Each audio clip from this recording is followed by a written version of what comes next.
So we're all set? Yeah. Okay. Steve should be coming on any second. It's great to have everybody here. We have a beautiful day outside, extraordinary day. And it's extraordinary from another standpoint too, because we have some very preliminary data, draft data from CGRs that Joe is going to walk through with us today. And again, I want to stress this is draft.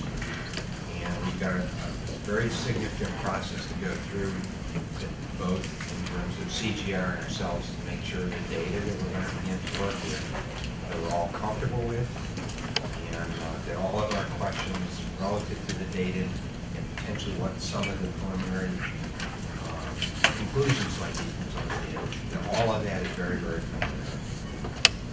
But we finally are going to be given some meat to work with. And down the road, obviously, we develop, I think, some very important ideas.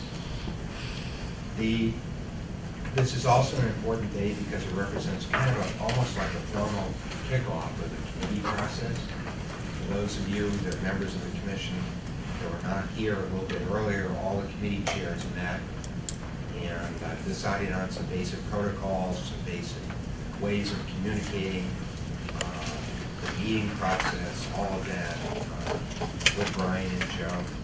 And they're prepared to have their first meeting of each of the committees in the time frame of the second to the third week in November.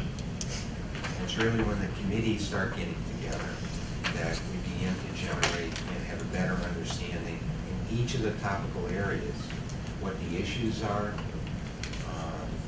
And down the road, as we had talked a little bit earlier, in the March time frame, we'll be starting to get to what some of the potential options would be. So this is really a good day. With that as a brief introduction, Kathy, if you just kind of walk us through the committee process, and I think that'll include some of the information that we talked about a little bit earlier, but also the population of the committee. Yeah, as Neil said, we're encouraging our chairs, and just a reminder, a refresher, public safety is Darlene Kerr, municipal operations, Amelia Audio, the chair, infrastructure, Bill Byrne, public engagement. They're actually working already, is Melanie. Good afternoon. Good afternoon.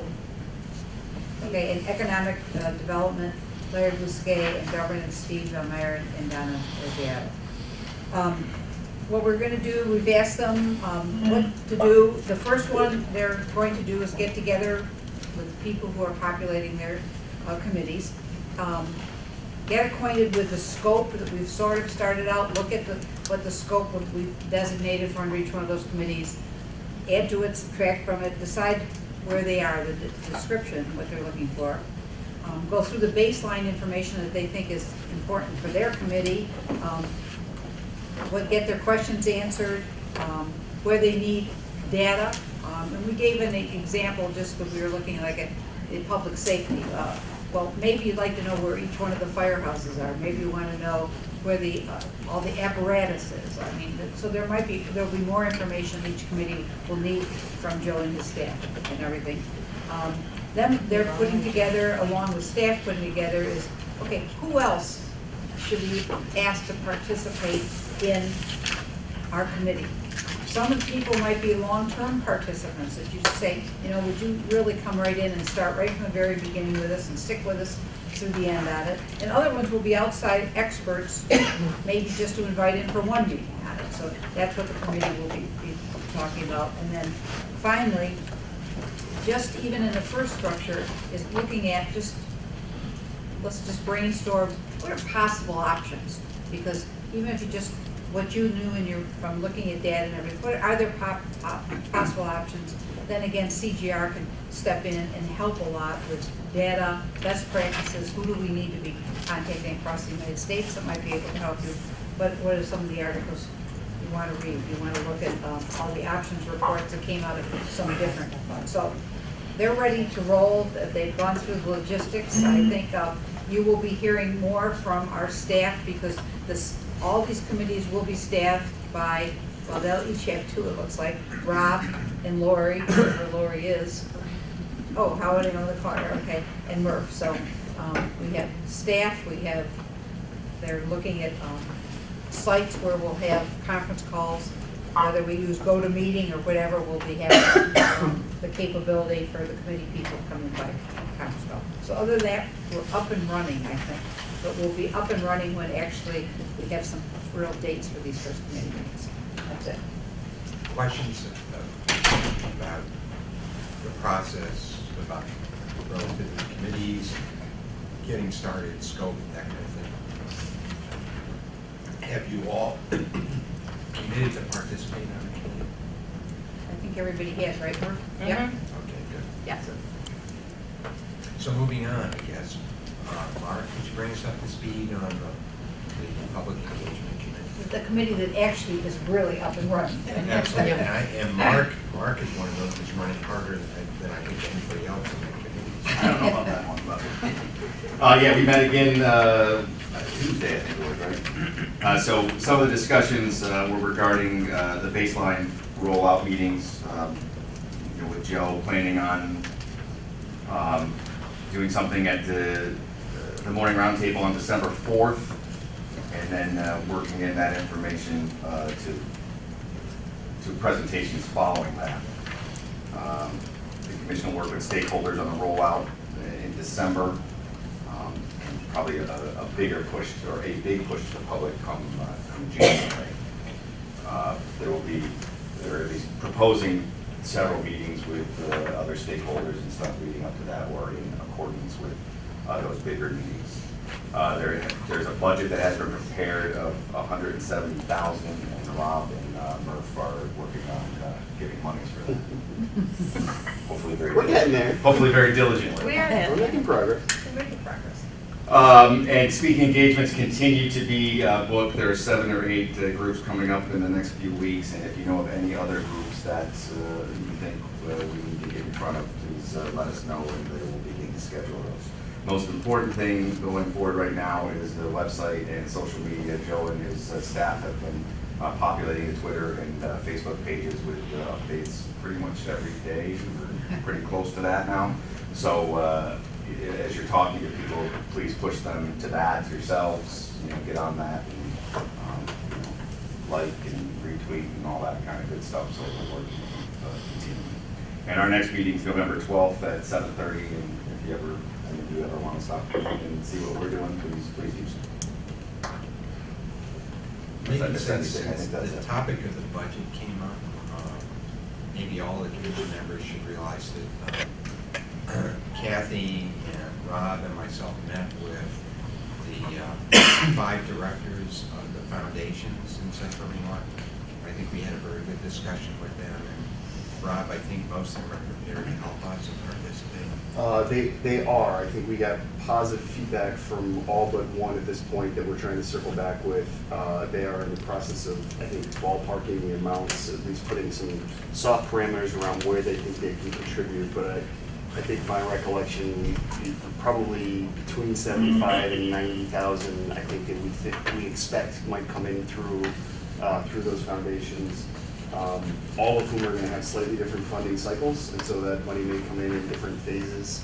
Community Foundation can't do anything until next year, but others can do things sooner. So we're hopeful that within the next 2 weeks we'll have a game plan for how to formally apply for those resources and a schedule for when those resources might be made available. But a pretty significant contribution that they have all collectively agreed to make.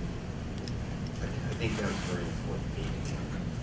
There's a lot of enthusiasm. There was a lot of enthusiasm for the work, and particularly around resourcing the sort of two-way communication with the community at large. Not only educating about what we're finding, but also listening to what their hopes and expectations are in terms of an improved quality of life in the community and how to get there. Any questions of Mark? Mark, the committee's just doing a great job. And Melanie couldn't be here today, otherwise she would. Yeah. Absolutely. The most important thing we have on the agenda for today is obviously the CCR presentation. Again, putting some qualifiers on it. One of the things we committed, all of the government bodies that are participating in gathering go back to them with their respective information for their government units to make sure that the information we have in that report, before that report is finalized, is accurate. And that any questions that may surface, that those questions would be raised before there would be any finalized document. And the other thing we committed to is that we wanted to make sure that everybody on this committee, on the commission, would have the opportunity to ask Joe any questions about the content of the report and to try and get clarifications and that kind of thing. So this draft that we have is likely not to be a fully approved document until some point in the first of December. We'll probably approve it maybe at our next meeting, is that it? Yeah. That would be possible, yeah. It depends on how long you vote for a comment period. Yeah. 15 days, 30 days. For us, for us to comment. You to comment and the Oh, and the towns and the respective villages, municipalities. city government, okay. Because making sure that this baseline has the appropriate integrity and accuracy, that's a building block on it, which everything else will be built. We have to make sure that it's right, we've got it right.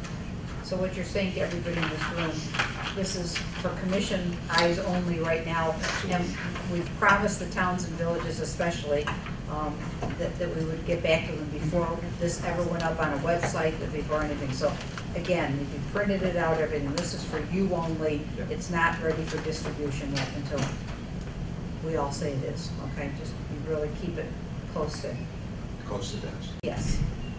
So with that as kind of a preface, Joe, in my review of it, I think you've done an excellent. It's Eye-opening. Eye-opening. Thank you. We had certainly had conversations with a number of commission members in the process of putting this together. I appreciate that, appreciate the feedback that we got from you all over the last couple of meetings, and I know there's some local government folks here as well.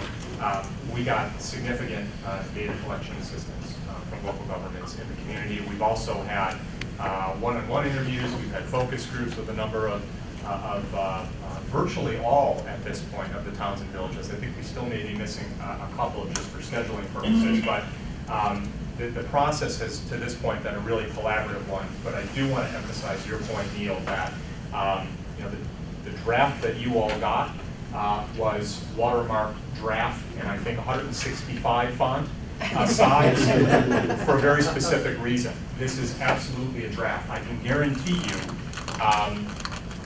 elements of this will change, and I can also guarantee you that if past this prologue, where we've had a process like this in other communities, when we reach out to the local government officials to review and provide feedback and vet their respective financial and operational metrics that are in the report, not only will they provide some corrections, but they'll want to provide some clarifications as well. You know, for example, maybe we spend $1 million a year on average. Last year, the 2013 numbers, which just happened to be the snapshot point in time that we took, they spent twice that much.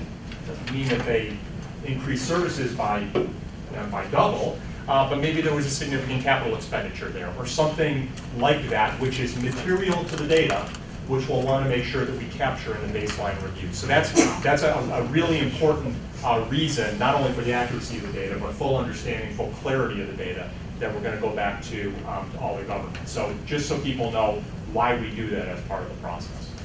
So what I'd like to do is spend, I don't know how long this will take, maybe half an hour to 45 minutes or so, certainly leaving some time for conversation, questions and answers, to the extent that we have answers at this point. But I'd like to walk you through some of the high points of the report. There's obviously not enough time this afternoon to go through every element in the report, and I'm not going to try to do that. So bear with me as I try to hit on some of the high points. But just before we get into the conversation, I want to just reiterate what we've talked about over the last couple of meetings about, first of all, what the baseline phase, what the baseline review is, what its key objectives are, and then on a subsequent slide, what it's not, because I think that's just important. So what are the objectives of this review? The primary goal here is to establish a shared point of departure. an accurate point of departure. You'll remember that we've broken this process into two basic phases. There's this existing conditions review, and then there's the consideration, the identification and consideration of options.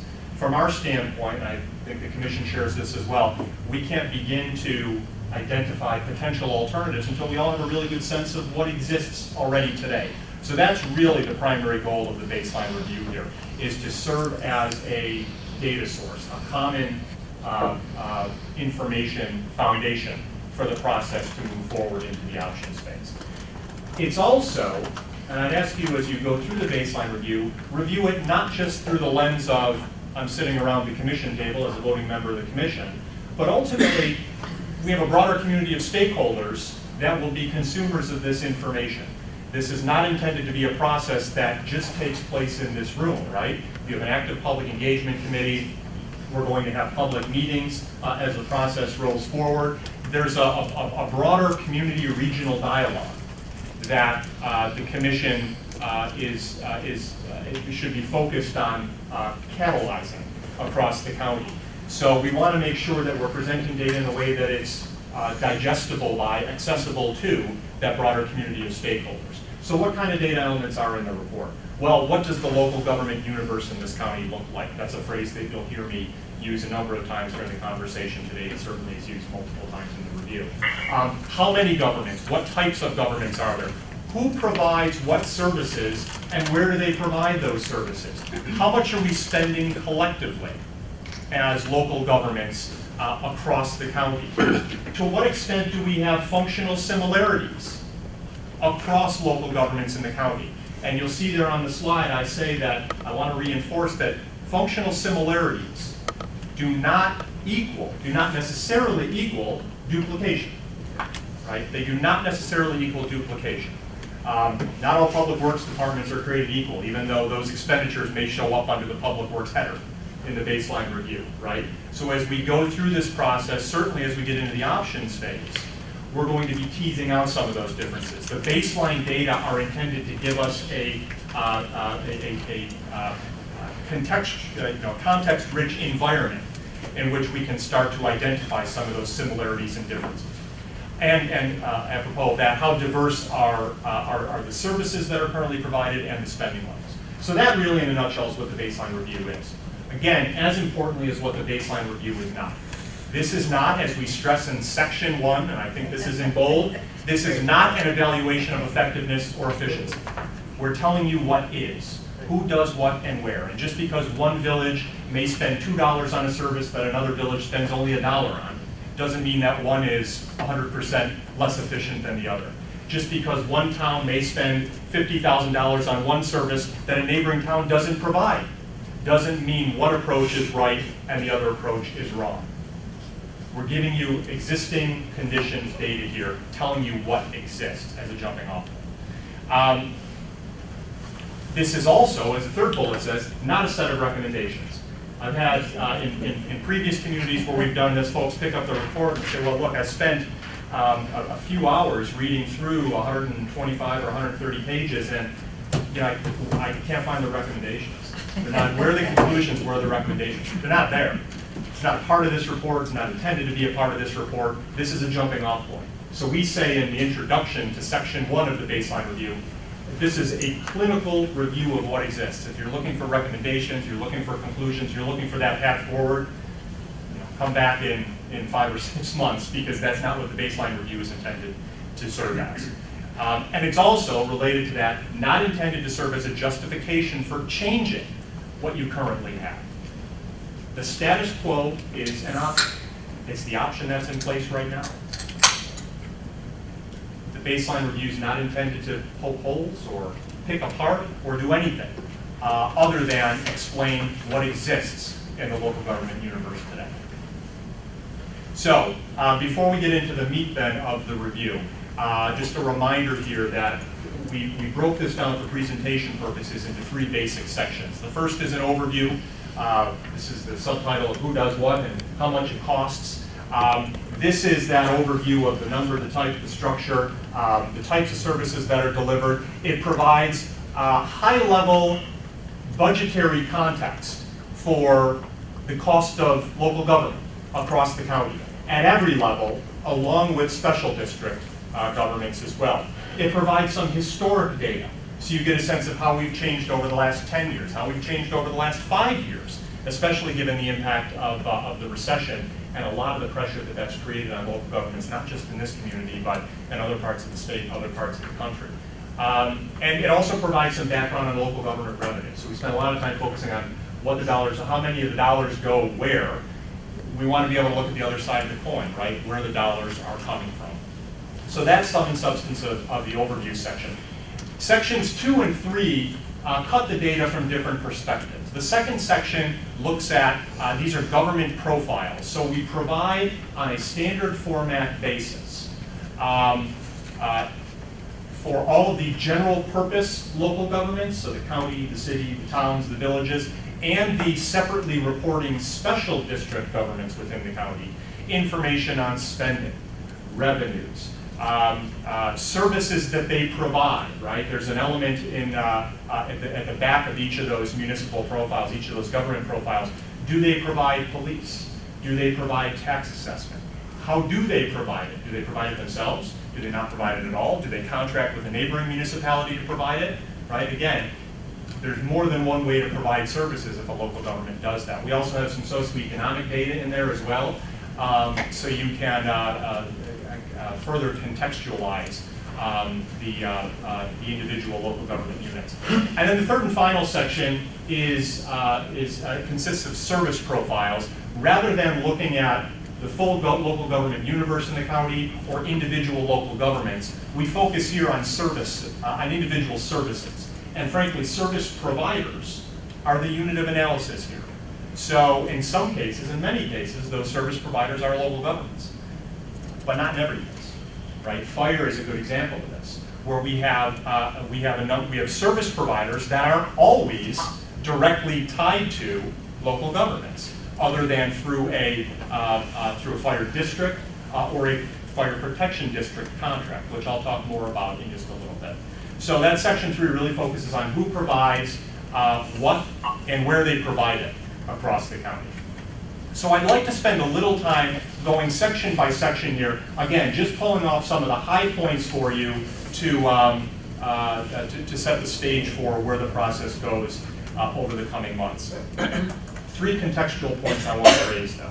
Number 1, I think certainly as we did our baseline review and as we had conversations, interviews, and focus groups with the city, the county, the towns, the villages, we saw pretty clearly that this is not starting a dialogue in this community. This is the next step in the maturation of this dialogue about how we do local government in this community, how we provide local services in this community. And I specifically want to acknowledge the role and the forward thinking of local government officials in this community.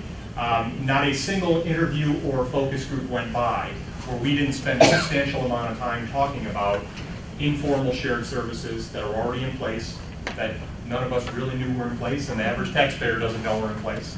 That there are shared service contracts that are in place, that there are functional consolidations that have taken effect, that there are conversations about next steps in areas like parks or public works or things like that. So people haven't been sitting idly by, is the point. And I think that as we acknowledge in section 1 of the baseline review, that deserves a lot of credit. Another contextual point that won't surprise anybody in the room is the issue of competitiveness, regional competitiveness and the strength of the regional economy. The population of Onondaga County is essentially flat. In fact, it's down about 4,000 or 5,000 from what it was in 1970. Yeah. Right? And I know that these are all kind of underlying points that drove the creation of the commission in the first instance. But there are challenges that this community has faced for some time and continues to face. But another critically important contextual point to note, and this is kind of the last point we make in the baseline review before we jump into the raw data, is the issue of economic connection. So I think it's very, it's risky in a process like this. You can almost default back to, well, I'm looking at a county, a city, 19 towns, 15 villages, however many special district governments. It's very easy to begin to focus on those individual units and what goes on within those individual boundaries. It's important contextually to recognize in a process like this the entirety of the county, the entirety of that region. And one of the data elements that we present in the report to reinforce that point is this issue of economic connection. We present commuting data. And it was pretty impressive, the number of towns, villages across the county where more than 4 out of 5 residents are waking up and driving to another municipality somewhere in the county to work, and then coming back to their home municipality. Joe, if I remember the actual number, 69%. Well, it's 69% countywide, and that's actually brought down because in the city of Syracuse, which of course is your economic hub, it's considerably lower, you have a bigger population, but if you look on a town-by-town or village-by-village basis, a significant number are traveling outside. So again, just to reinforce that perspective of, we're connected. And we're connected more than these small boxes might, by default, lead us to believe. So, just some basic contextual points. So let's get into section 1 of the baseline review then. Some basics on, again, this local government universe in Onondaga County. We have 36 general purpose local governments across the county, serving a population of just shy of 470,000 residents. It's a county, a city, 19 towns, and 15 villages. Every taxpayer in the county is served by at least 2 general purpose governments. So city residents are served by the city and the county. Town residents who live in unincorporated portions of their town, that means areas not covered by a village, are covered by the town and the county. Residents who live in the village are covered by the village, the town, and the county. When you break down those potential layer permutations, there are actually 37 unique combinations of government layering countywide. And you see how they break out there. 1 for those that live in the city, 19 for those that live in unincorporated areas of towns in Onondaga County, and 17 for those who live in villages. So 37 different carve-ups covering those 468,000 residents of Onondaga County. Spending basics, collectively, the whole kit and caboodle, every level of government. I apologize, it's a little faded up on the screen now, but I can go through the numbers with you. Collectively in 2013, about a little over $1.8 billion in spending. It's important to note who spent those dollars. 2/3 of those dollars were spent by Onondaga County as a government unit itself. That $1.8 billion in total represents about 6%, a little over 6% of the regional GDP, which is a number that we talked about, I think, at our very first meeting, and as we further refine the numbers here, it hasn't changed much. And I will say that that regional GDP is actually defined on a multi-county basis. So if you carve it down to just Onondaga County, it's almost certainly more than that 6%. Total spending from 2003 to 2013 grew about 40%. That's compared to a rate of inflation of 29%. I don't, again, put it up there to draw any specific conclusions. A budget director for a local government in Western New York, whom I have great respect for and once worked very closely with for several years, once said, the rate of inflation is based on buying bread and milk and things that, as a local government, I don't buy. I'm buying plows and fire trucks and spending a lot on utilities. So, yes, exactly, fuel, right? So, so just keep that in mind. I just put that up there as a point of reference for you. But the changes vary by level of government, right? So again, what we're trying to do is take that $1.8 billion figure and really begin to break it out so we can see the layering and recognize areas where governments are not all the same. And in fact, the services they deliver and the costs related to those services are quite different. So let's break down that $1.8 billion and present it on just, again, as a frame of reference on a per capita basis. As I said, county spending is a little over 2/3 of the total, about $2,500 per capita. Again, that's taking the total county spend and spreading it across every resident as of the 2013 census population estimate across Onondaga County. The city spending was about 18% of the total, and you see their per capita number there. So the city and county together, a little over 86% of the total local government spending that occurred in 2013 in Onondaga County. Towns collectively were about 10%. You see the per capita range there, right? Broad per capita range. Towns provide different services. There's not a perfectly consistent service menu across the towns in Onondaga County. Same thing with village spending as well. In fact, an even bigger range there. Now, the range of expenditures, and especially the range of per capita costs, is really our first indication of the diversity of services that are provided by local governments in this community. Different types and different levels of public service. And we actually have a description, an example in the baseline review where we specifically point out the Village of Solvay. We say, well, if you look at the Village of Solvay's total expenditure, significantly higher than any other village. Per capita significantly higher than any, but wait a second. That doesn't mean that they're less efficient. That doesn't mean that they're doing something that they shouldn't be doing. They provide a service that others do not. A service that in the municipal sphere here is fairly unique, and that is a village utility that is owned and operated by Solvay. So those dollars get captured in the village's reported numbers, but we need to bear in mind that there are stories behind each of these numbers, and that's as good an example as any. And those stories will be teased out as we go through the process. Again, they don't necessarily reflect higher or lower relative levels of efficiency. Another thing I want to point out in terms of property taxes, in total across all of Onondaga County, property taxes in 2013 accounted for about 18% of total local government revenues. But you see the difference by level of government: 10% in the city, 12% in the county, 27% in the village, 66%. Towns, on average, and Onondaga County is not unique in this respect, but across New York State, towns are typically more dependent on property taxes to fund operations than other revenue streams. In village law, for example, villages can actually tap into other revenue streams that towns cannot. So that helps to inform the different mix here. We have a table in the baseline review that breaks out the share for every individual local government in the county, the share of the total $1.8 billion spent. Every town and every village in Onondaga County, with one exception, accounts for 1% or less of the total regional spend. 1% or less. But there's an important but to that.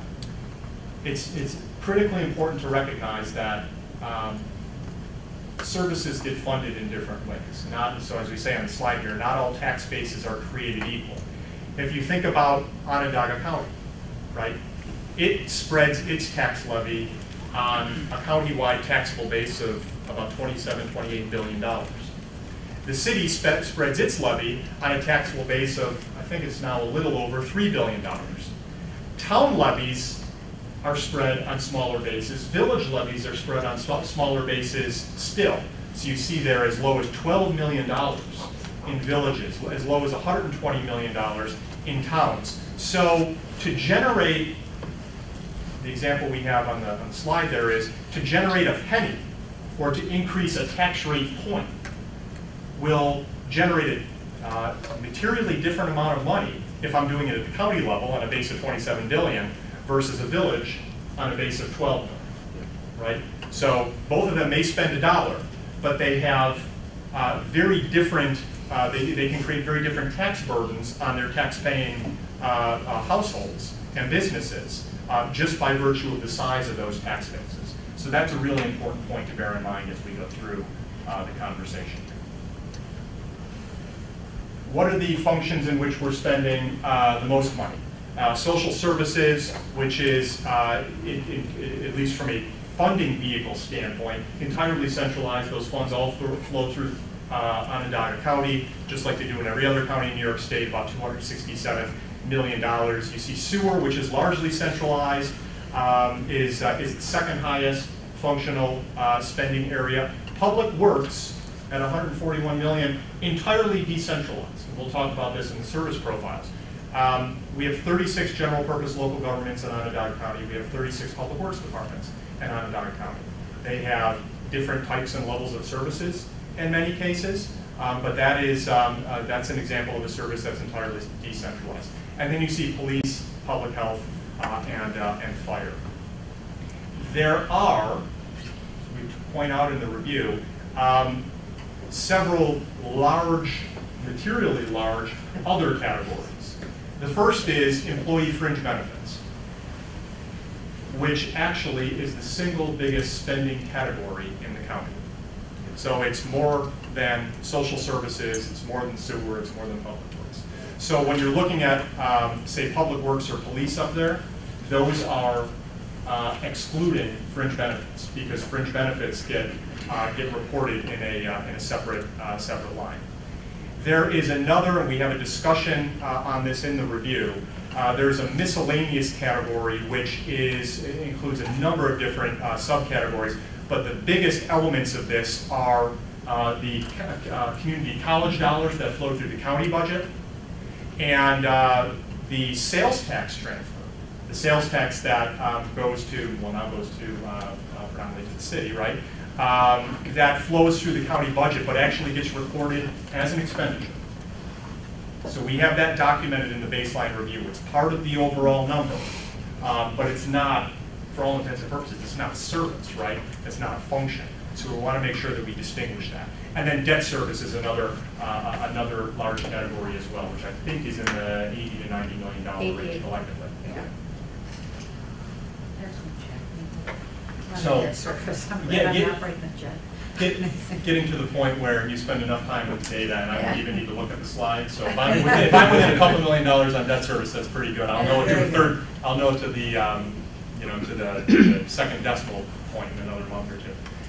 So that's the end of section 1, which is that overview section. Now I just want to walk you through the format, the presentation for the government, the individual government profiles. Again, these are the pieces that we're going to definitely want to get feedback on from the towns, the villages, the city, the county. The intent here in this section is to provide standard data for every general purpose local government in the county. So we give you a sample for the types of data elements that are there. I'm not going to walk through all 36 general purpose local governments here. The data are all in section 2 of the report, and that those will be the elements that we'll share in the coming weeks. I do want to point out that at the end of every government individual government profile, and this is also going to be an appeal to the local government folks that are in the room as well. One of the things that we present is the service menu and the method by which those services are delivered. So there are a variety of ways that local governments in this county, and frankly anywhere, interact with the provision of local services. They can deliver the service themselves. That means I have my own police officers, I have my own police cars, they're town, village, city, county employees, whatever. I'm delivering it as a local government. They can provide, or more accurately, provide for a service. So we see this in the case of what many of the towns and some of the villages do when it comes to sanitation, right?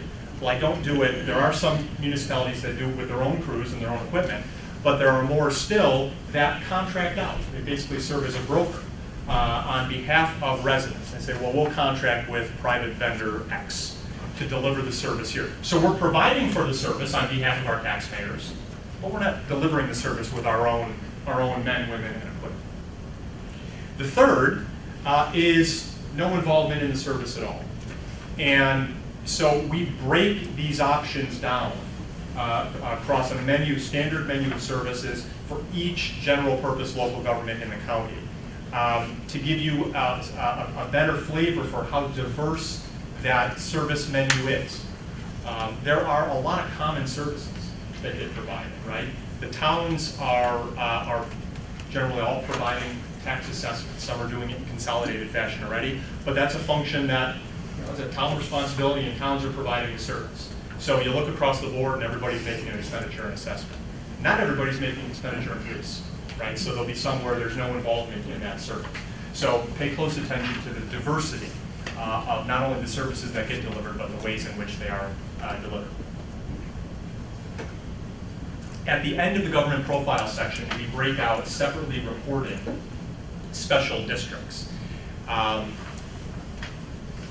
There are, forget the exact number, again, this is, I want to say it's in the 835 range, special districts across Onondaga County.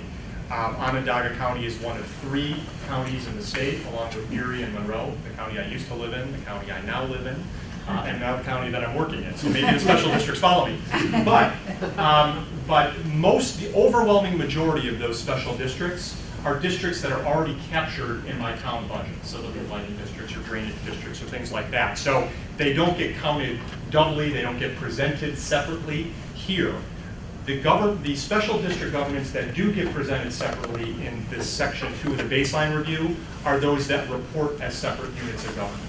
So I think there are 22 in Onondaga County. 20 of them are fire districts. Fire districts that have to report and do report on an annual basis through the Office of the State Controller. There's one library district, which is a special taxing district. I want to say that's Brewerton, Cicero, and maybe North Syracuse, which is a separate district and has to report separately. And then there was one small youth services district, which in 2013 didn't spend a material amount of money. So we have to do a little more digging around what that special district actually entails. But as of 2013, it was still a separately reporting special district government. So we have data in there on those. I just provided this map so that you have a little greater statewide context for the special district conversation. So then the last section of the report, and I'd like to spend some time going through the services here briefly, is again, this focus on individual service areas. So this looks at services and specifically service providers as the unit of analysis rather than the individual towns, the individual villages, the city as an individual unit, the county as an individual unit.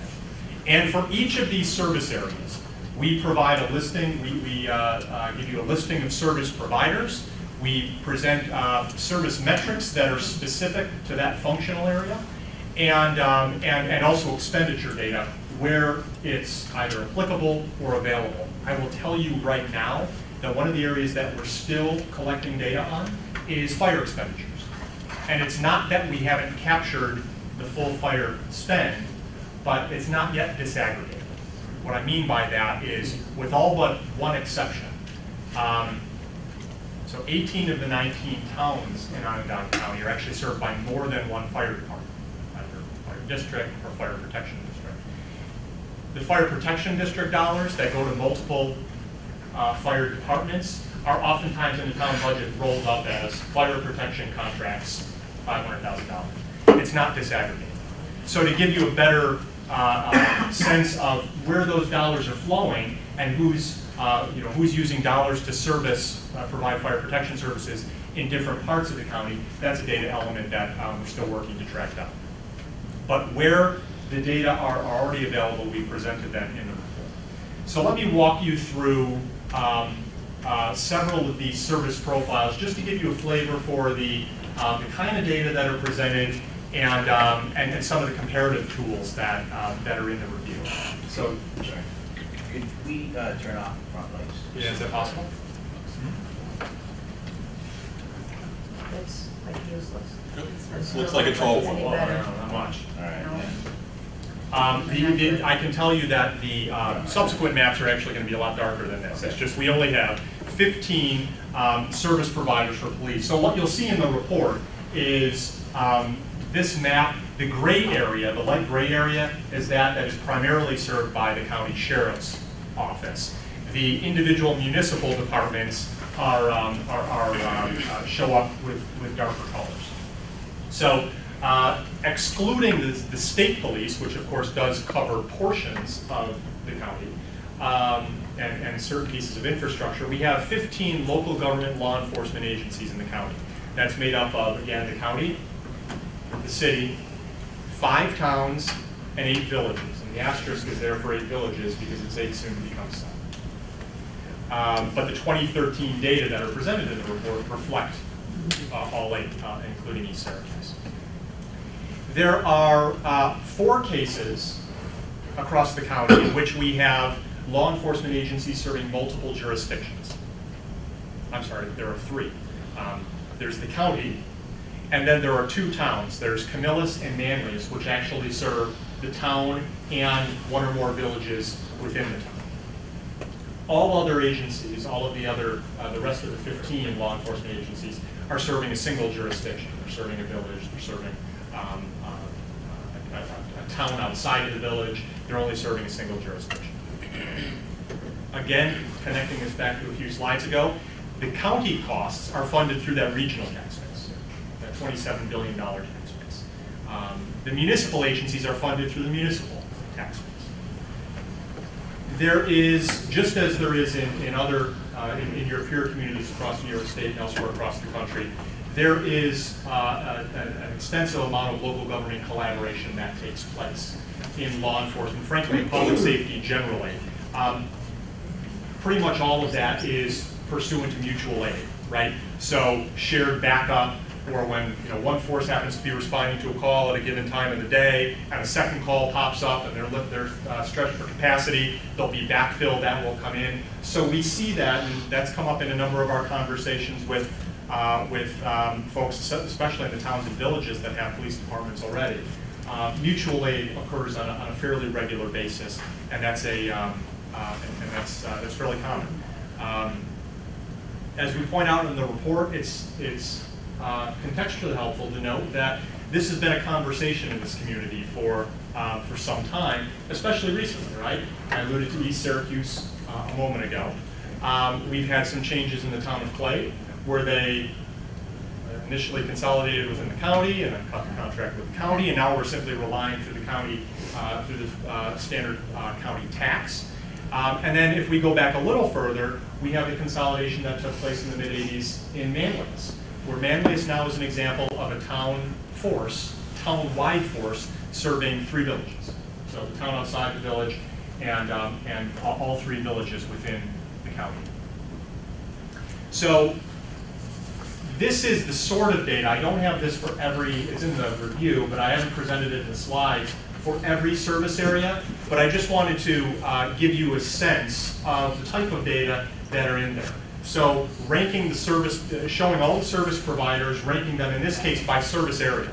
I'm not ranking them by dollars per capita. I'm not ranking them by dollars per square mile, because again, there are stories that inform each of those numbers, right? So we want an objective way of just presenting them. So ranking them by service area, the populations that they serve.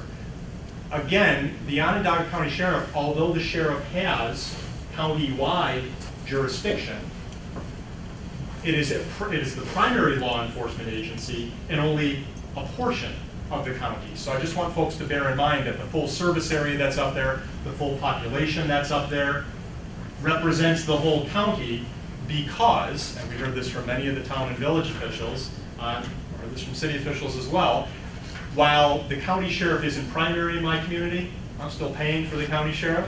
So because the funding mechanism is countywide, we wanted to present the service area and demographic data on a countywide basis. But again, the intent here is not for you to walk away from it and say, whoa, what the heck's going on over there? Or how can such and such, so-and-so learn from somebody else in another part of the county? Or this one's more efficient or that one's less efficient. The point here is really, the intention here is to serve as a point of departure for digging into the diversity of service types and service levels. Public works and highways. As I said before, we have 36 general purpose local governments in the county. We have 36 public works or highway departments in the county. So every jurisdiction here has a discrete code. And that, just like the police didn't include the New York State Police, this doesn't include the New York State DOT, which also has certain infrastructure within the county that it tends to. So that 36, again, made up of the county, the city, the 19 towns, the 15 villages. Municipal agencies are serving within their local jurisdiction only, right? Whereas the county is providing service to infrastructure pieces throughout the county. Just as it was with police, and you'll see the same presentation on subsequent slides, the county function is funded from the county-wide property tax base. The municipal agencies are funded through their smaller local property tax bases. I do want to note here that as you're going through the review, you will see, for town governments in particular, towns that have villages within them, villages that in many cases have their own departments of public works. Under New York State law, towns actually break out a highway fund or what's called a town outside village fund and levy the costs of those services not on both town and village residents, but on town outside, or you'll hear me use the acronym TOV residents. So don't immediately draw the conclusion that, well, in highway services, we're all being doubly or triply taxed, right? Those that are in the village are paying for their village public works and the county. But for most towns, they're not also paying for the town highway department. So just an important caveat to note for you. Public works and highways is probably the best example of the most robust collaboration that's already going on when it comes to especially towns and villages in Onondaga County. It is extensive. It is more times than not, I will say, informal. It's handshake. It involves the occasional loaning of personnel and capital equipment for big infrastructure jobs. We're doing a road reconstruction, and can I borrow a grader and a paver and a couple of your guys? And when you're going to do the same thing next month, I'm happy to return the favor. And that's a process that seems to work pretty effectively especially for the towns and villages within the county. We also have another example of local government collaboration in terms of the county contracting for some snow and ice removal in portions of the county. Last bullet up here shows you the diversity in scale across the county. So if you look across those 36 public works agencies in the county, the service areas range from less than 1 square mile to 780 square miles. The center lane miles, which is a kind of a way to standardize at least the road comparisons of the road infrastructure that individual public works departments are responsible for. The center lane miles, as reported by state DOT, range from 1 to 794 miles. So a real diversity of scale, scope, and service responsibilities. And in many cases, as we talk with the towns and villages especially, there are differences in service responsibilities that are based on the types of infrastructure that exist within towns and villages, right? So some are going to have more bridges than others. Some are going to have drainage ditches that require more work than others. Culvert repairs, things like that. So there's so that's another way in which these services get differentiated as you look across the county. I want to spend a couple minutes talking about fire. There are multiple ways, and I don't want to get into real detail on this, the forms of governance. We have a discussion on this in the review, but there are multiple ways in which fire protection services get delivered in New York State under state law. Cities and villages have the right to maintain, operate their own fire departments, and many of them do. Many of them do, including here in Onondaga County. Within towns, there are two primary ways in which fire protection services get provided. There are fire districts, which are separately reporting, separately elected boards of commissioners. These are separately created governments to provide fire service within a designated geographic area. Again, there are 20 of those that separately report in Onondaga County. Most of them, it's not a requirement under state law that a fire district have its own fire department. Most of them in Onondaga County, I think with one exception, has its own, have their own fire departments attached to the fire district. The second way in which fire services get provided in towns is through something called fire protection districts. Now, if we could rewind the clock and come up with some more radically different names between these two structures in state law, that would make a lot of sense. The fire districts versus fire protection districts, people often confuse them. Fire protection districts are created by towns, and the service is provided pursuant to contract. So a town will contract with a city fire department, a village fire department, a fire district department, or an independent fire company to service a specific portion of the town. So again, fire protection districts, the service is provided pursuant to contract. And a single fire agency may serve multiple geographic areas, and it may do so under different legal structures, right? So a city department or a village department might provide service not just to its village, but under contract to a neighboring fire protection district or a neighboring fire district, or all or any of the above. And when I say that a single fire agency may serve multiple geographic areas, it's reinforced by this map. The 57 fire agencies providing service within Onondaga County do so using boundaries that, for most places, don't mirror the municipal boundaries. Right? So you'll remember the first meeting, we had the map up there, the white map with the black line showing all the town, village, and the city boundaries. Those boundaries are buried here under these coverage areas, much like school districts in New York State.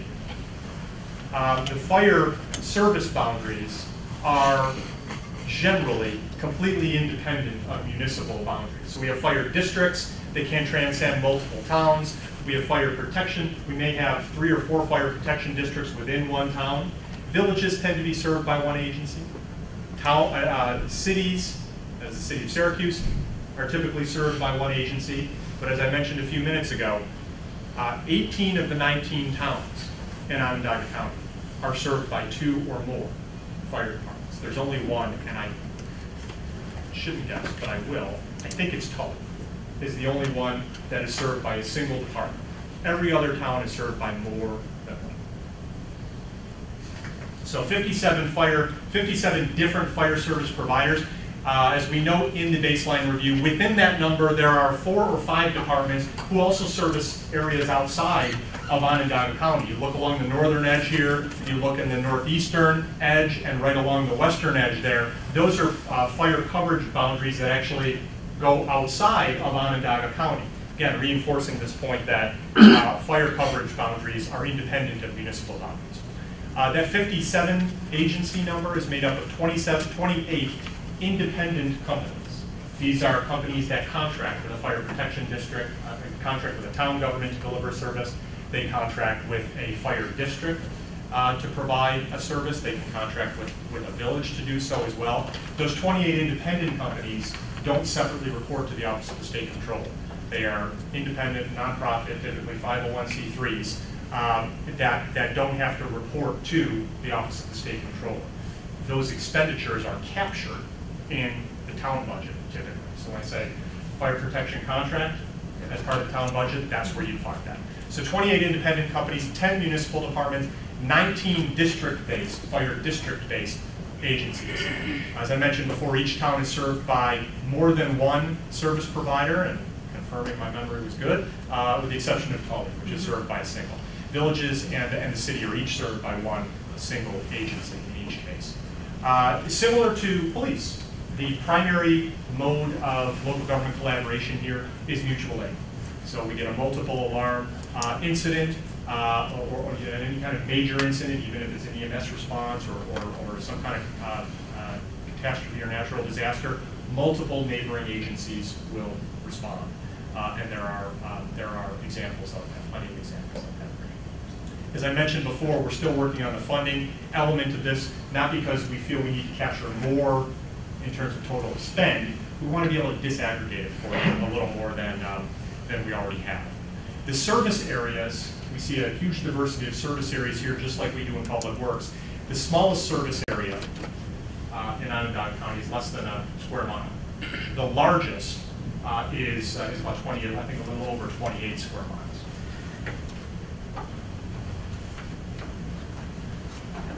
Since the maps aren't really showing up well there. Let me just move on from that. So property tax assessment.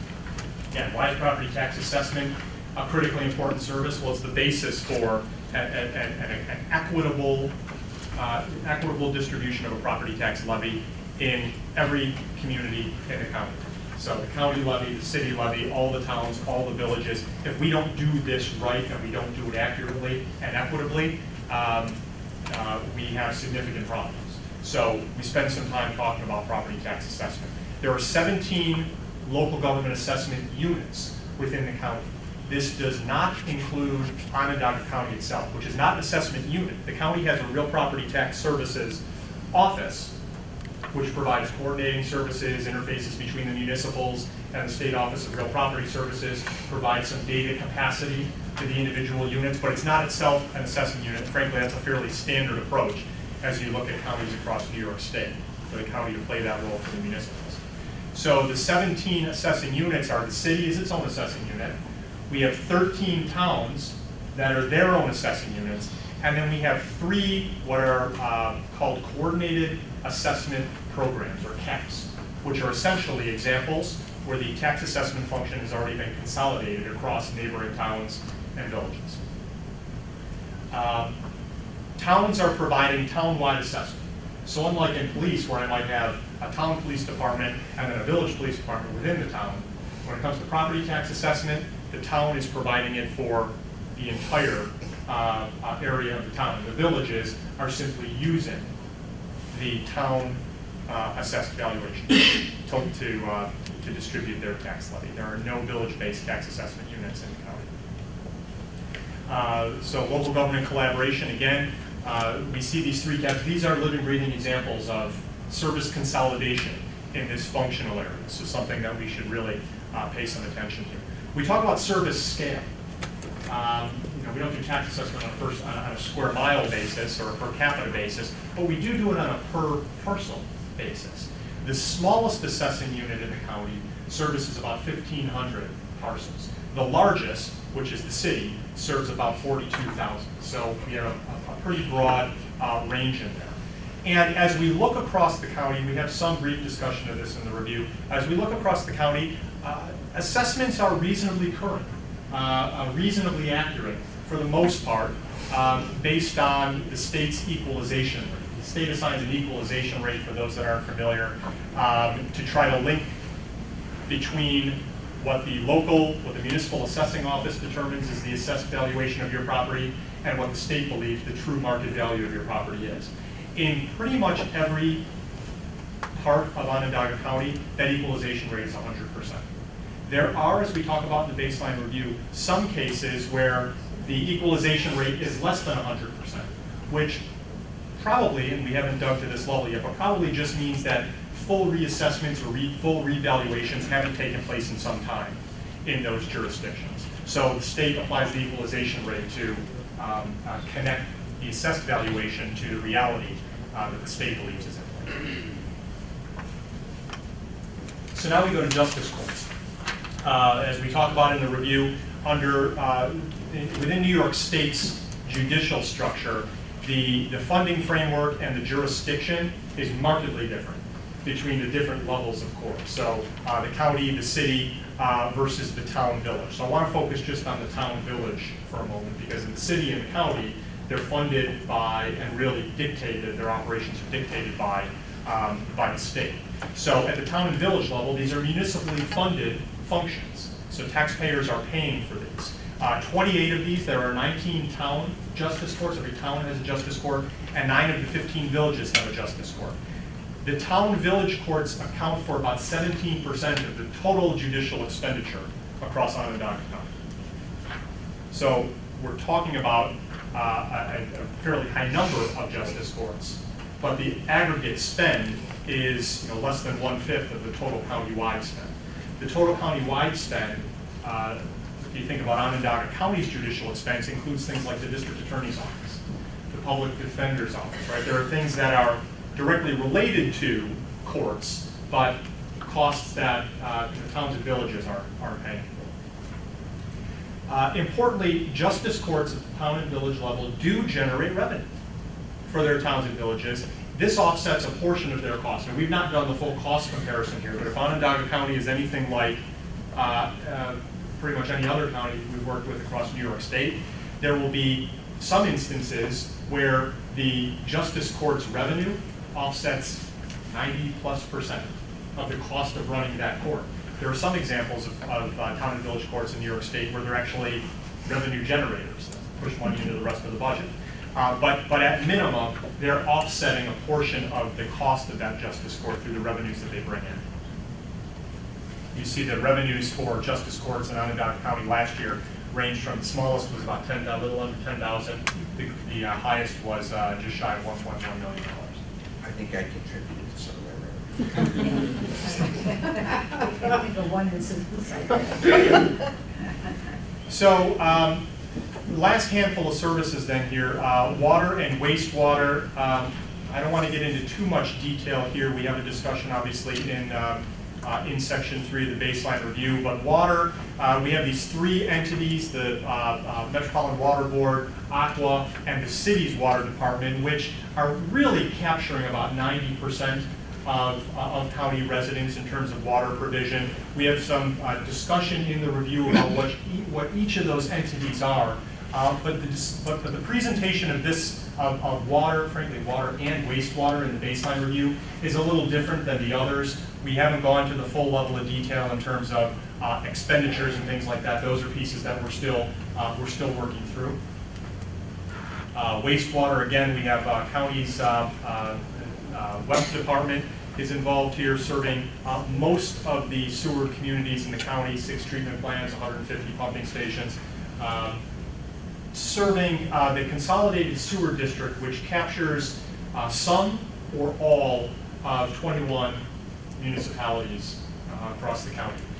Notably, there are several villages that maintain their own sewage treatment plants as well, and that is another differentiator when it comes to the provision of services at the village level, right? Some villages do it, some villages do not do it. Sanitation, so this is garbage, trash collection. We have a variety of methods of delivering this service across the county. As I mentioned before, there are 5 local governments that do it themselves. Their own equipment, their own personnel, their own costs. There are 20 that contract with a private vendor on behalf of residents in either a garbage district or the entirety of their municipality. There are, at last count, we're still working through this because you'll note that that number doesn't add up to 35. There are 7 that have no involvement at all. And in those municipalities, residents have a choice. They can take it over to the landfill themselves, or they can, more times than not, contract with a private vendor, contract with Waste Management or some other vendor to provide that service and pay directly to Waste Management. So as we point out in the baseline review, this is a good example of a service in which we're giving you the total cost as reported by local governments in the county for sanitation, trash collection, right? There are costs that are real costs to taxpayers that don't get captured there because the government has no involvement in those communities, right? This is how it is in the town that I live in Monroe County, right? I am paying every other month probably about, I think it was about $92, $93 bi-monthly. Well, not sure it's not on my tax bill, but it's a real cost to me, right? So we need to keep that in mind as we're talking about sanitation. Parks, varied methods of service delivery here as well. As we scan all of the local governments that have a formal involvement in park services in Onondaga County, typically the structures are we have a standalone parks or parks and rec department, which not only does parks maintenance, but also does recreation programming. We have a standalone recreation department, which does some minor maintenance on the side, or, and this is the case with a number of municipalities in the county, it's simply a responsibility that's captured under the Department of Public Works, right? There's a lot of synergy between the equipment that you use to maintain roads and green spaces and municipal buildings and the equipment that's required to maintain parks. There are a dozen municipalities in the county that spend, in 2013, spent more than $100,000 on park services. Libraries. There are 6 different forms of governance. Sorry to keep complicating this with the different forms, right? But there are a half dozen different forms of library governance. This is actually one of the most interesting pieces. I know. It is. It is. We've given you a sample of what they are. They're school district libraries, which doesn't mean that they're arms of the school district, but simply they're funded pursuant to a voting vehicle that coincides with the school district budget vote. So there are school district libraries. There's a special legislative district library, and that's the Verden, Cicero, North Syracuse model that I mentioned before. There are what are called association libraries. There are public libraries for the town, the village, and the county. There's more discussion on what each of these models involves in the baseline review. But again, the different models have different implications for how they get funded, how the dollars get captured, and how they're governed. And also, the extent to which they're tied to local governments. There are libraries in parts of Onondaga County, very robust libraries, where the municipalities don't have financial responsibility or a governance responsibility. So it's important that we note those cases. It's also important in this context to point out the role that OCPL, the County Public Library, plays, essentially serving as a consolidated administrative backbone. And this is one of, I think, 23 such public library systems, countywide public library systems across New York State.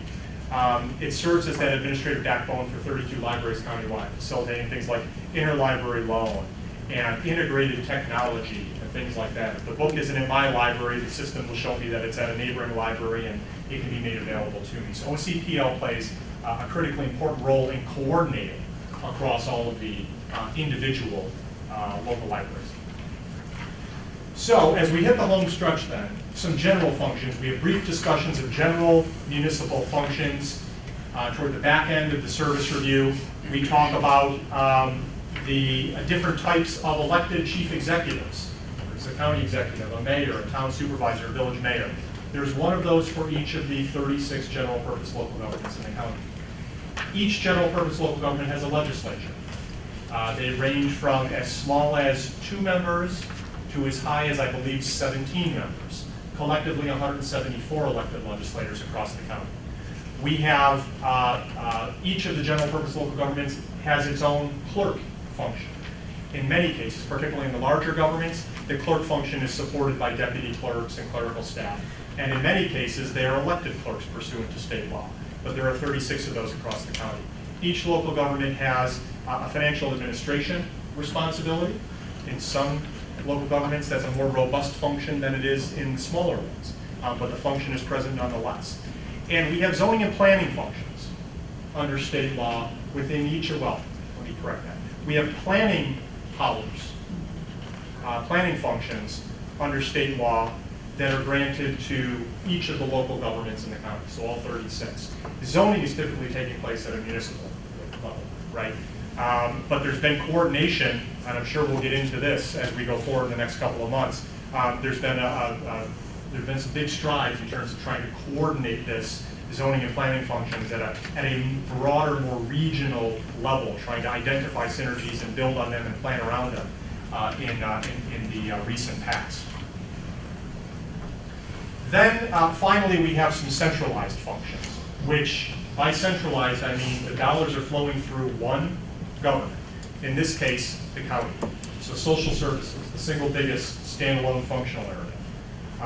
We do have, as somebody pointed out earlier, a number of nonprofits that are involved in this, but the dollars are flowing through the county itself. The city's not directly involved from a financial standpoint, the towns aren't, the villages aren't. Same with public health, same with mental health, same with probation. Those are services that the county's providing pursuant to state law. And that looks like the finish line.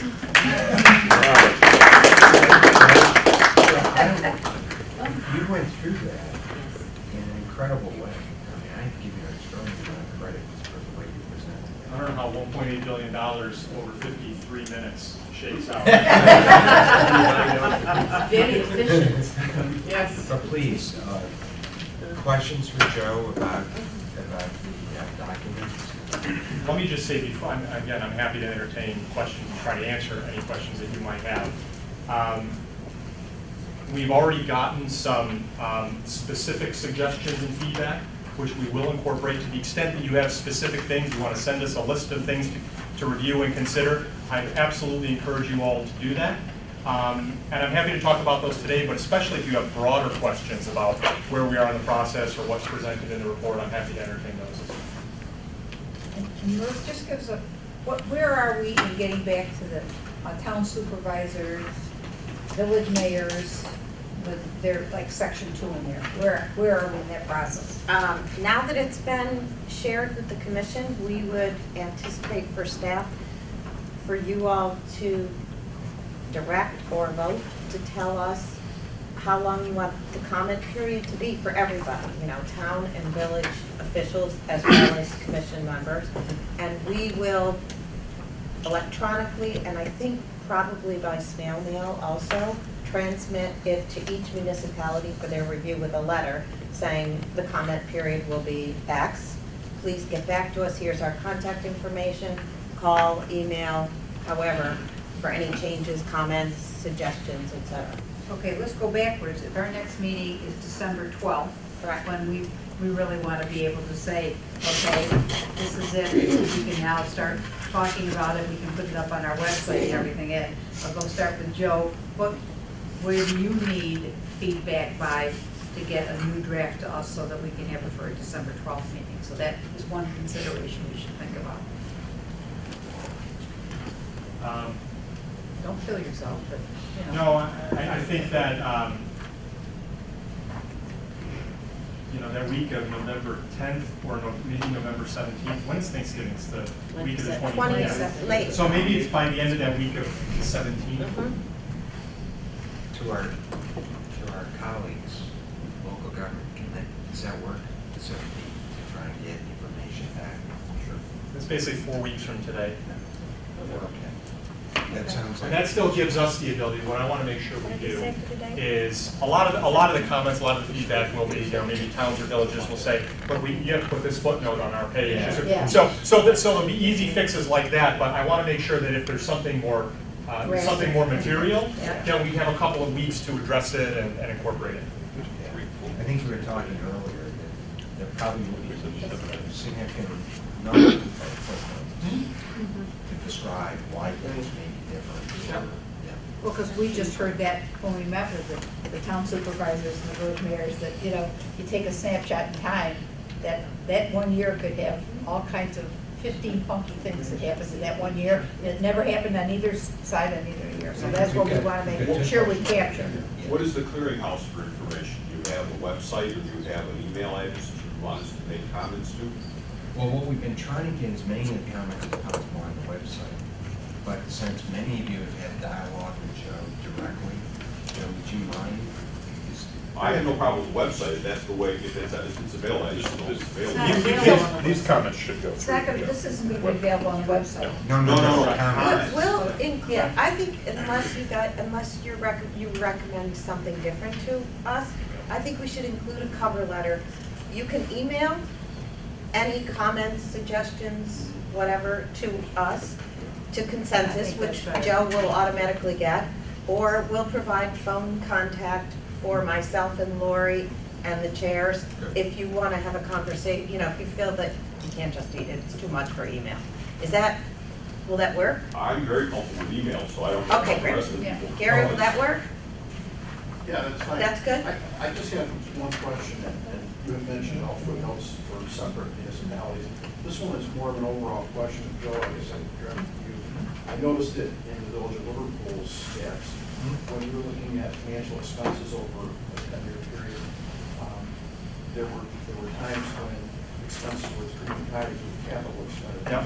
My question is, the debt service associated with those capital expenses, were they looked at separately, or were those included in subsequent years? Debt service would be, these are capturing the operational costs. So if you're paying debt service in a specific year, it's going to show up, that debt service cost, principal and interest will show up in that year. That's not my question. If we had a $1 million expenditure in 2008, and it was a 5-year bond, and we're paying annual bond payment every year for those next 5 years, you already counted the $1 million capital expense in that 1 year. Are you also counting in the subsequent years that annual bond? I see what you're saying. I think you are. Yeah, let And me check. if that's the Yep. case, that needs to be adjusted Yep. probably across the board Yep. for all municipalities. Gary, that's That's a great question. I'm pretty sure with Liverpool, that's Okay. the way it was taken. And this might be outside the scope of the project, but one of the things that's always been affecting local government has been cost burdens that are imposed upon us elsewhere. And I happen to notice that you quantified employee benefits.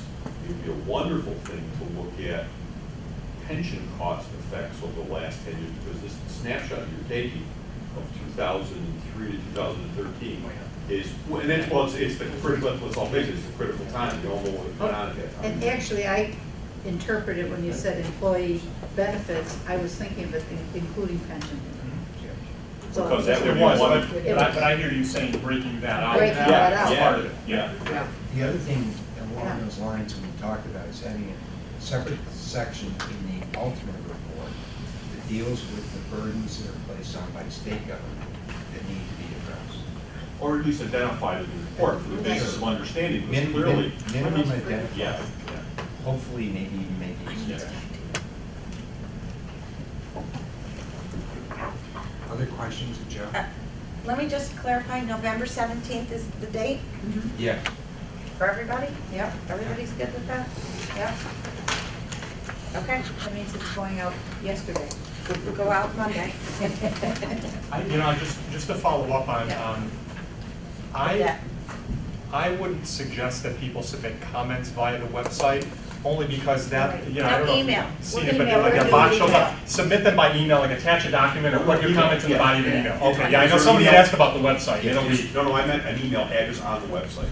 yeah, we can We'll give you put that it when right we in the transmit letter. the information to you. But I'll Absolutely. also put the consensus Gmail in the Perfect. letter with the transmittal, so it will go right to us. Ian? Yes, Joe, with the drafts of section 1, 2, and 3, it doesn't include this presentation that you just did that has all the cumulative numbers, like 37. So will we have that somewhere? That isn't here. I can give you that. Every number that was in here is within the narrative, the presentation of this report. Yeah, but it's so But it's not- nicely In other words- Oh, yeah, no, we can certainly append Can this. can you email us the Sure. PowerPoint and then we'll distribute it No doubt. so that it can be overlaid? That was a great summary of Yes. something that's very Thanks. lengthy. Yes. Well, as much as I thought I read this, there were things that I picked up. No question. Yeah. Your presentation. Other questions, comments for I feel like Again, I Joe. it's daunting. Joe? Joe and Brian, thank you very much. You made this an interesting presentation out of something that may have been very difficult to go through. This is only, as I mentioned to a couple of you at the outset, this is only this is kind of the first hill climb, right? So, and this is, actually before we got on the elevator, I said to Neil, I said, this is, in the sense that this is a jumping off point. It's either the diving board to jump off, or a bridge, or a building to jump off. But we'll jump off of the data here, and I think the conversations at the committee level will be robust. They'll be informed by the data, and we'll move the process forward. It's a great overview, I think, of the workings of the committee. There being no additional comments or questions, we have some administrative items. Have we covered most of those, Keith? We have covered most of them, our next meeting, and I will email the next meeting reminder, which is December 12th, to everybody. And in that, we will add the January to June meetings for 15. Oh, great, that's good.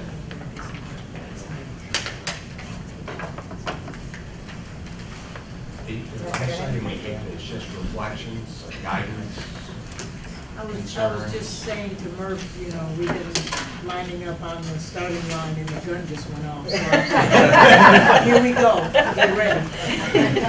But I think we have to probably stress this isn't a sprint. Right, This right, is right. a marathon. Yeah. conserve your energy, Sharon. I try. Keep running. We'll keep running.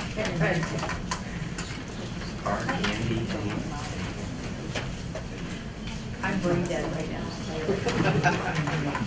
well, we thank you all for. And thank you for the very good day. Nice weekend. We thank all our friends here. I know. Not 2 hours. Well, I've surrendered, I've given up, unless I should just drive there.